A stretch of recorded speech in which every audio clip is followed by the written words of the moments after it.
నమస్తే, welcome to our channel. నేను మీ Ram. Junior NTR గారు రీసెంట్ టైమ్స్లో సోషల్ మీడియాలో కానివ్వండి లేదా ఏదైనా ఈవెంట్స్కి వెళ్ళి ఆయన కనిపిస్తున్న తీరులో ప్రధానంగా చాలా లీన్గా కనిపిస్తారు ఆయన.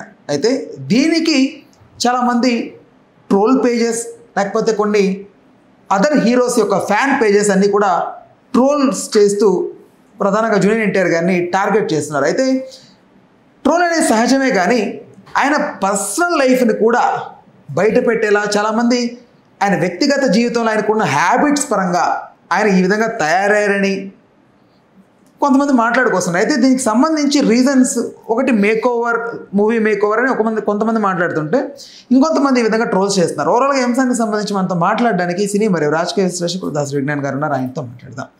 నమస్తే అన్న. So Dragon Prashanth Neel film ఆ లుక్ అని ఒక సెగ్మెంట్ తెలుస్తోంది. బట్ చాలామంది ఇది ట్రోల్స్ చేస్తూ కావాలని ఆయన్ని కించపరిచేలా మాట్లాడుతున్నారు, ఫ్యాన్స్ని హర్ట్ చేసేలా మాట్లాడుతున్నారు. అలాంటి వాళ్ళకి మీరు ఏం చెప్తారు? నేను పట్టించుకోవద్దని చెప్తా. ఏంటి ఇప్పుడు వాళ్ళ ప్రాబ్లం ఏంటి?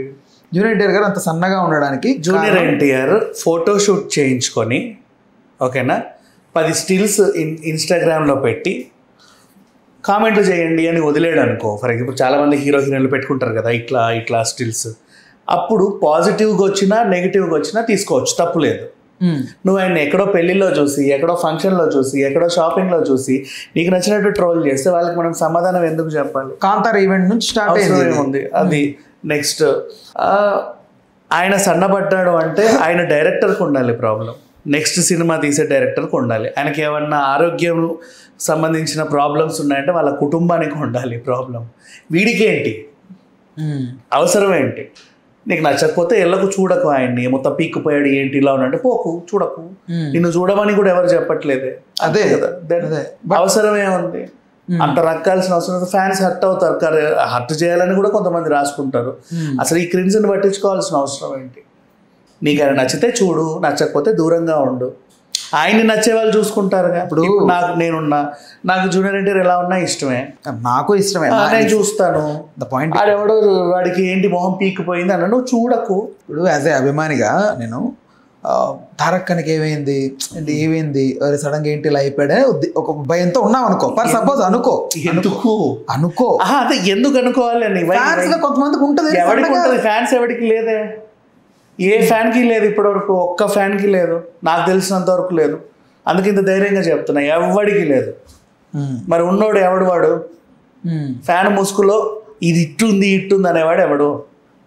ఫ్యాన్స్ ఎవరికి లేదు, బంగారంలా ఉన్నారు వాళ్ళ ఫ్యాన్స్ అంతా కూడా. దానికి తోడు మొన్న ఆయన ఏది యాడ్ షూట్ అప్పుడు ఆయనకి యాక్సిడెంటల్ గా ఉన్నాయి, టెన్షన్, కొంచెం ఆరోగ్యంగా బాగాలేదు, అందుకే అయినా సరే వచ్చారని కూడా చెప్పుకున్నాడు కాంతారా ఈవెంట్ లో. అదే అదొక టెన్షన్ ఉంటుంది. ఫ్యాన్స్ టెన్షన్ ఉందా, లేకపోతే ఈయనకి ఏదైనా అవ్వాలన్న కోరికలు ఉన్నాయా?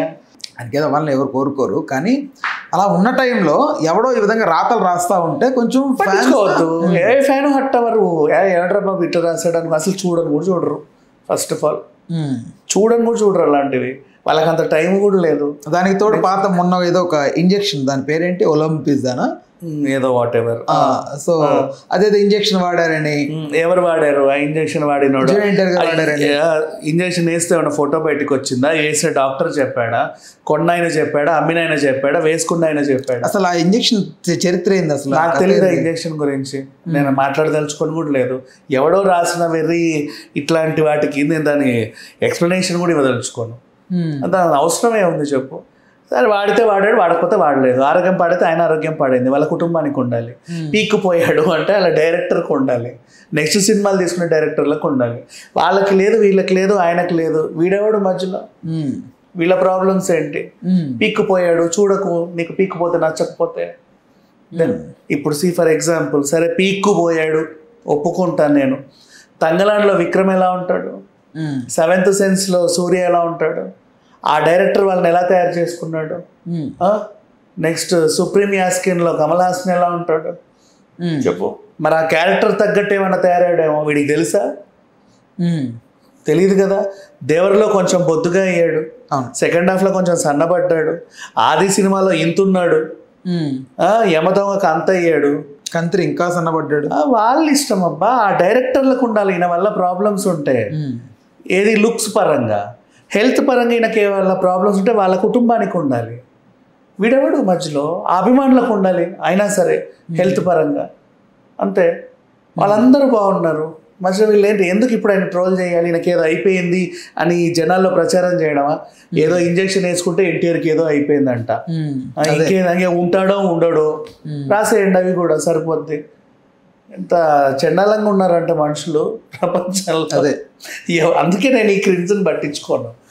బాగానే ఉన్నాడు, వచ్చాడు ఫంక్షన్, నిన్న పెళ్లిలో చక్కగా సందడి చేశాడు, వాళ్ళ బామ్మడికి అది గిఫ్ట్ ఇచ్చుకున్నాడు.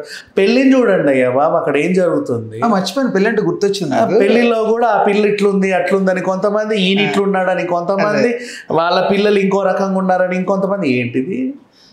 నందమూరి కుటుంబం మీద ఎందుకు పడ్డారో నాకు ఐ డిడ్ంట్ అండర్స్టాండ్.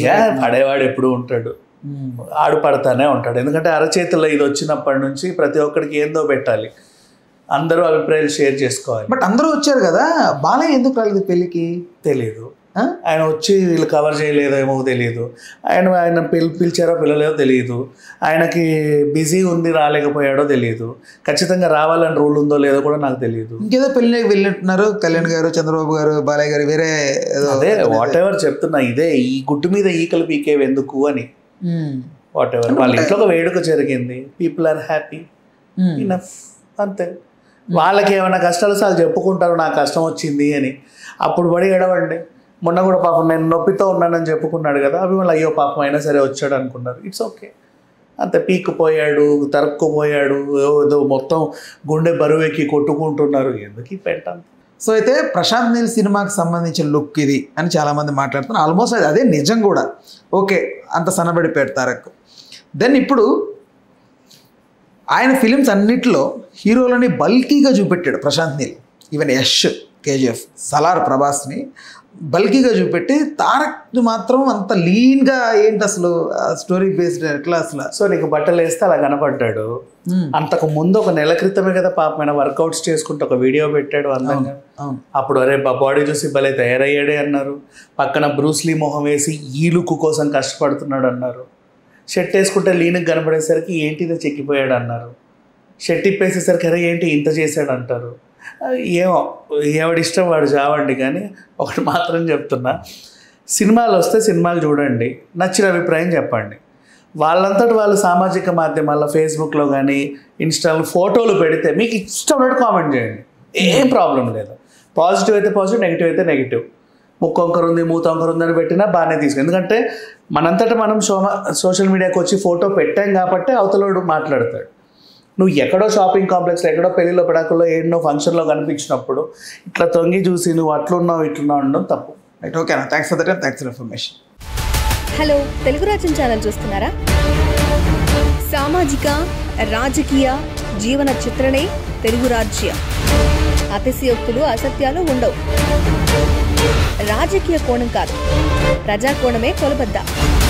తెలుగు రాజ్యం వీక్షణ మీ ఉత్తమ అభిరుచికి నిదర్శనం.